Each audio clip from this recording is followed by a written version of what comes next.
আমি এখানে বসে একটু রাফ ক্যালকুলেশন করছিলাম যে আমরা যদি ৭৫ থেকে ৮০ লক্ষ বেল অথবা ১২ থেকে ১৩ লক্ষ টন পাটের যদি আমরা বর্তমান বাজারে যদিও ৩,০০০ টাকার বেশি পাটের মূল্য ৩,৫০০ টাকা, সো রাফলি আবার ১০,০০০ কোটি টাকার মতো একটা কৃষি পণ্যের মূল্যমান দাঁড়ায়। এটাকে যদি আমি শিল্প পণ্যে দেখি যে আমাদের রপ্তানি দুঃখজনকভাবে প্রবৃদ্ধি ঘটছে না, আমাদের রপ্তানির একটা ঋণাত্মক প্রবৃদ্ধি ঘটছে, যেটা অবশ্যই কাঙ্ক্ষিত না। এবং সেই ক্ষেত্রে সমস্যাটা কোথায়, এই আজকের আলোচনায় সেটা খুব ব্যাপকভাবে উঠে আসেনি। আমি ধারণা করেছিলাম আমরা শুধু সম্ভাবনার কথা বলছি, এবং যা সেই সম্ভাবনাটা কি বায়বীয় না সেই সম্ভাবনাটা বাস্তব। এই বাস্তব সম্ভাবনার সমস্যাগুলোকে আলোচনার প্রাসঙ্গিকভাবে বিভিন্ন বিষয়ের অবতারণা এখানে হয়েছে, বাট একটা আলোচনা হয়েছে যে আমরা সামগ্রিকভাবে সকলে একসাথে বসতে পারি কিনা যদি আমাদের এখানে $5 বিলিয়ন একটা সম্ভাবনা থাকে, যেটা $1 বিলিয়ন থেকে এখন নেমে এসছে, এবং এটার নিয়ামক সমূহ কি সেটাকে চিহ্নিত করা।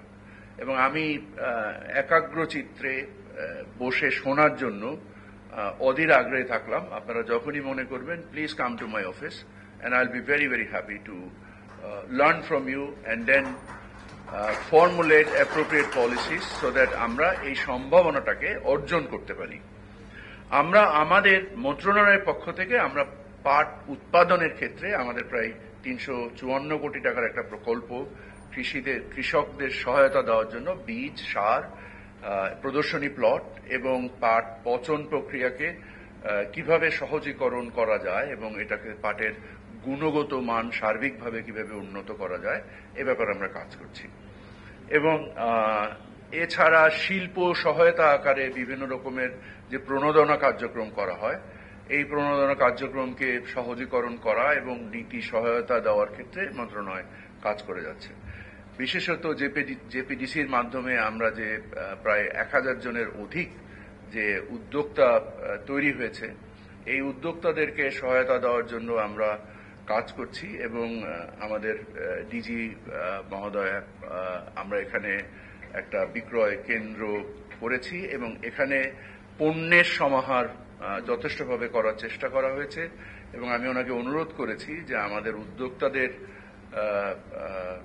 মানে প্রেডিক্টেবিলিটি যেটাকে বলে ইংরেজিতে, সেটাকে নিশ্চিত করার জন্য আমরা ৩ মাস যাবৎ একটা মূল্য স্থির করব, যেটা ওই স্থিরকৃত মূল্যে আমরা এটা বিক্রি করব। এবং এই ক্ষেত্রে আমরা যারা বিভিন্ন পাট শিল্প পণ্য তৈরি করেন, স্পেশালি ফ্যাব্রিক এবং আদার ভ্যালু অ্যাডেড ইয়ার্ন যারা তৈরি করেন, তাদের কাছ থেকে আমরা সহায়তা চেয়েছি।